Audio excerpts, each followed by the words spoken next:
Izinkan kami memperkenalkan diri.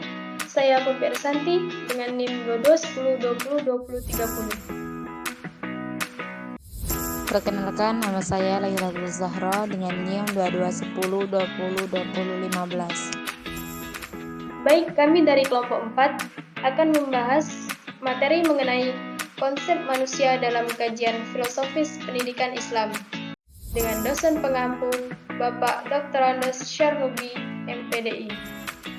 Baik, sebelum kita masuk ke pembahasan, alangkah baiknya kita mengetahui subbab yang akan kita bahas nanti. Yang pertama, pengertian dan hakikat manusia. Yang kedua, tujuan dan fungsi manusia. Yang ketiga, konsep manusia dalam kajian filsafat pendidikan Islam. Yang keempat, potensi yang dimiliki manusia.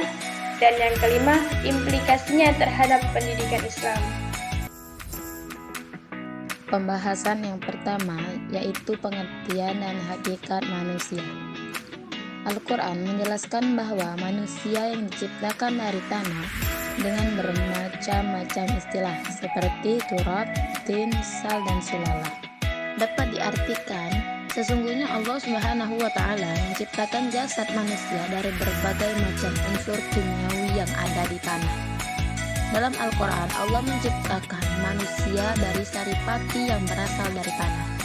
Jadi, manusia adalah makhluk yang terdiri dari jasad dan ruh yang diciptakan oleh Allah Subhanahu wa Ta'ala dari saripati tanah, kemudian diberi ruh yang diciptakan dengan tujuan beribadah dan bertakwa kepada Allah Subhanahu wa Ta'ala.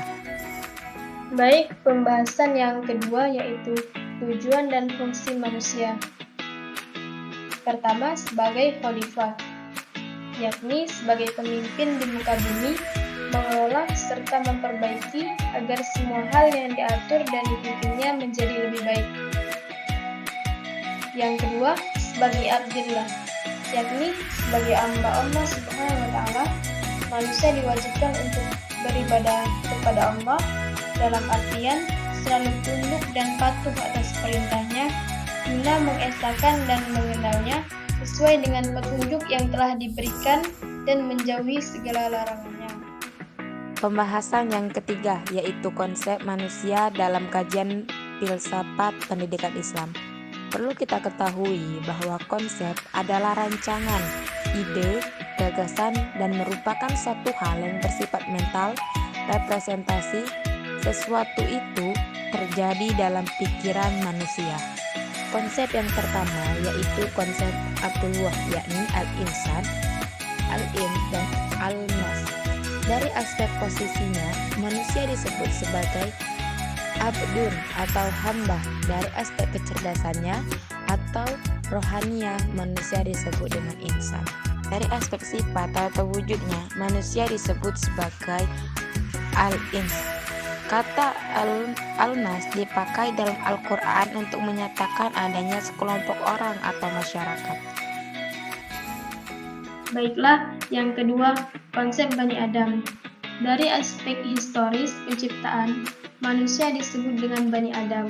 Adapun kata Bani Adam dan Zuriat Adam, yang berarti anak Adam atau keturunan Adam, digunakan untuk menyatakan manusia bila dilihat dari asal keturunannya. Yang ketiga, konsep Bani Bashar. Dari aspek biologis kemanusiaannya disebut dengan Bashar, yang mencerminkan sifat-sifat fisik, kimia, maupun biologisnya. Pembahasan yang keempat yaitu potensi yang dimiliki oleh manusia. Dalam hubungannya dengan status sebagai seorang hamba, manusia telah dianugerahi potensi dasar yakni fitrah. Potensi fitrah mengacu kepada kebutuhan manusia itu sendiri. Jenis-jenis fitrah memiliki banyak dimensi, tetapi di dimensi yang terpenting adalah fitrah agama, fitrah intelek, fitrah sosial, dan fitrah budaya, serta fitrah kemajuan. Baik, selanjutnya pembahasan kelima yakni implikasi terhadap pendidikan Islam. Hakikat manusia dalam konsep Islam dapat dilihat dari implikasi penting konsep tersebut dalam hubungannya dengan pendidikan Islam, yaitu pertama, menggunakan konsep kesatuan atau integrasi antara pendidikan kolbiyah dan akliyah. Yang kedua, potensi dimiliki manusia yang dikembangkan secara maksimal sehingga dapat diwujudkan dalam kompetensi yang bermuatan hard skill dan soft skill. Yang ketiga, menjadi sarana yang kondusif bagi proses transformasi ilmu pengetahuan dan budaya Islami dari satu generasi kepada generasi berikutnya. Yang terakhir, manusia diakomodasikan dalam perumusan teori-teori pendidikan Islam melalui penegatan kewahyuan, empiris keilmuan, dan rasional filosofis.